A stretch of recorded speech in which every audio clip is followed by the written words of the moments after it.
All right, video 2 of our sensation and perception unit is just going to be on hearing. Audition, or hearing, is highly adaptive, and the pressure waves that we experience as sound vary in amplitude and frequency, and correspondingly in perceived loudness and pitch. And frequency is the number of complete wavelengths that pass a point in a given time, so per second. And then pitch is, it depends on the frequency, and it's the highness or lowness of the tone. The visible outer ear channels the sound waves through the auditory canal to the eardrum. And the eardrum, again, here it goes. Sound waves travel down the auditory canal to the eardrum. And the eardrum is a tight membrane that vibrates when it's struck by sound waves.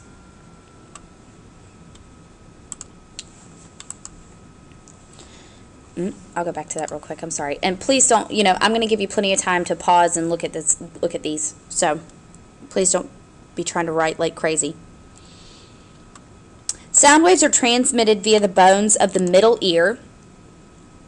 And the bones of the middle ear are the hammer, anvil, and the stirrup. And, if this was medical school, I'd be making sure that you know each and every little thing about these 3 little bones. But this isn't medical school. This is just psychology. So what you need to know is just that the hammer, anvil, and stirrup make up the middle ear. So, again, sound waves are transmitted via the bones of the middle ear to the fluid-filled cochlea,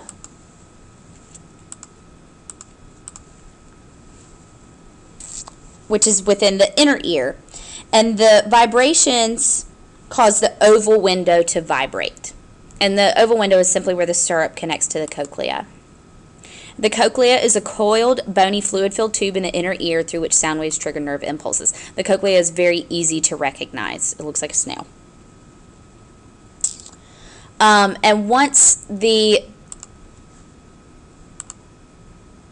oval window starts to vibrate, this causes ripples in what we call the basilar membrane, and we're going to look at that in more detail in just a second. And the basilar membrane actually bends the hair cells that actually line its surface, and from there this movement triggers neural messages to be sent via the thalamus to the temporal lobe's auditory cortex. And we're going to look at this diagram one more time. So sound waves come through, they hit the eardrum vibrates and sets up all of these little bones right here, hammer, anvil, and stirrup, which causes the oval window to vibrate, which causes the basilar membrane to vibrate, which causes the hair cells to bend,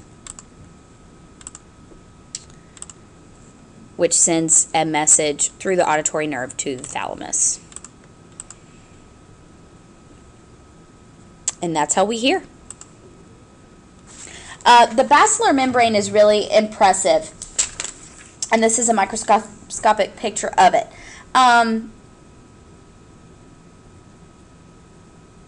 Howard Hughes Medical Institute report on the hair cells, which are quivering bundles that let us hear.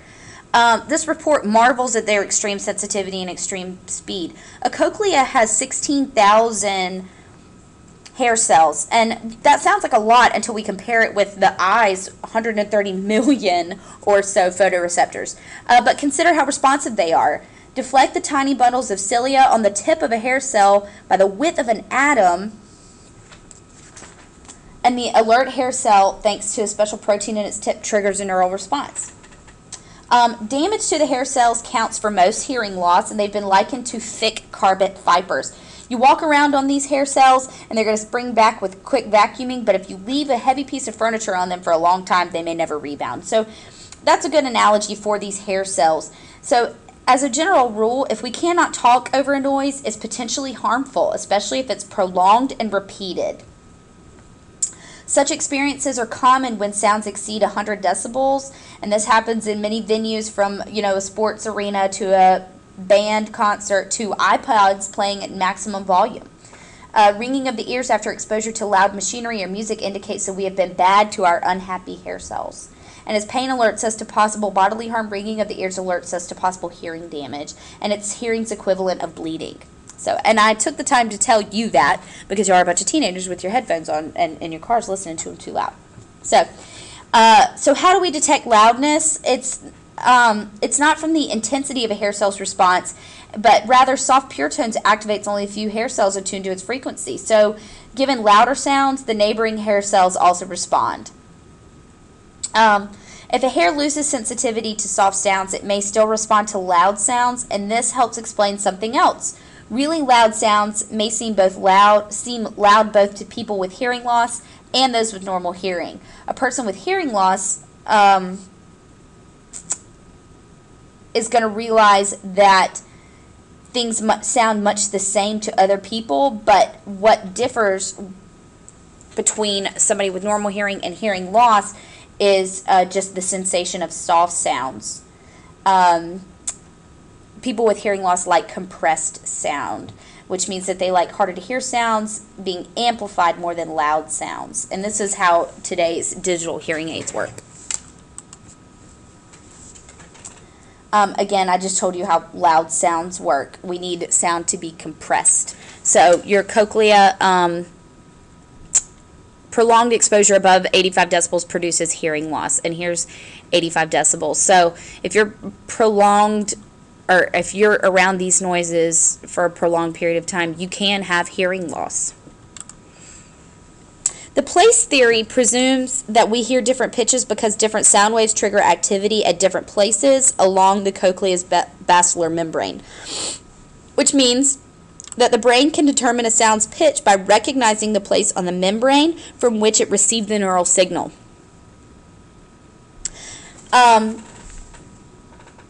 So high frequencies produce large vibrations near the beginning of the cochlea's membrane and low frequencies near the end.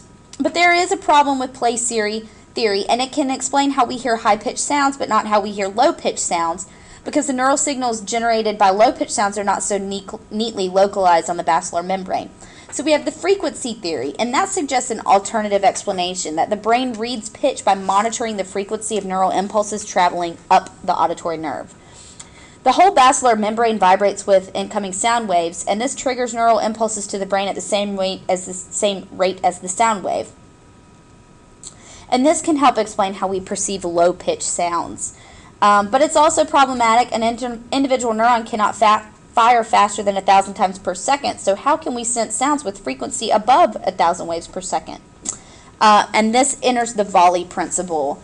Soldiers who alternate firing so that someone else can shoot while others reload, and just like that, neural cells can alternate firing, and by firing in rapid succession, they can achieve a combined frequency above 1,000 waves per second.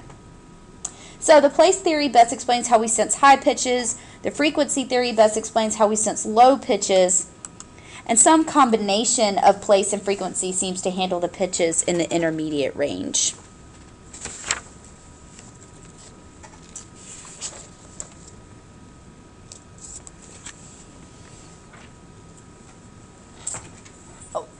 So, one question would be, why don't we have one big ear, like one right above our nose or something like that?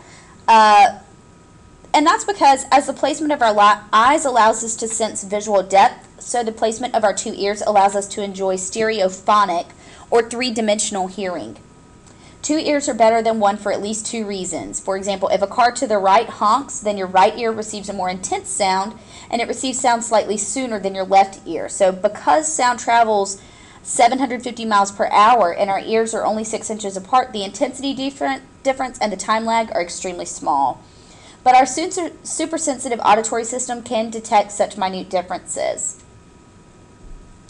So to stimulate what the ears experience with sound from varying locations, audio software can emit sound from two stereo speakers with varying time delays and intensity. So the result is that we may perceive a bee buzzing loudly in one ear and then flying around the room and returning to buzz in the other ear.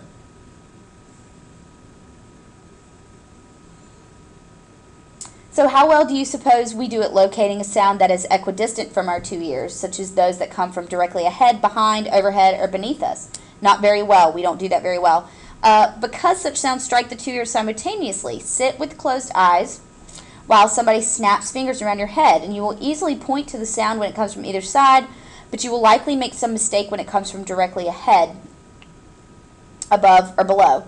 And that's why that is why when trying to pinpoint a sound, you cock your head so that your two ears will receive slightly different messages. And that is sound localization.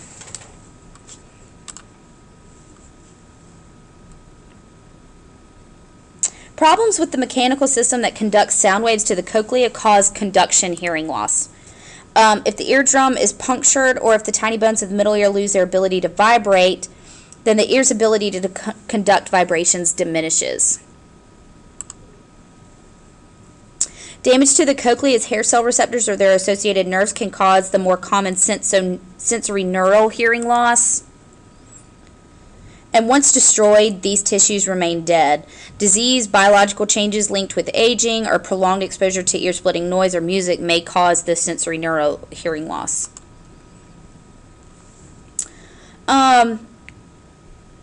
Those who live with hearing loss face social challenges. I mean, we all know that. And cochlear implants are wired into various sites on the auditory nerve. And this allows them to transmit electrical impulses to the brain. They help children to become proficient in oral communication. The latest cochlear implants can also help restore hearing for most adults. The deaf culture advocates object to using the implants on children who were deaf before developing language, and they note that deafness is not a disability because sign is a complete language. Some argue that sensory compensation, which enhances other senses, gives deaf people an advantage that the hearing do not have. And that's it. Thanks, guys.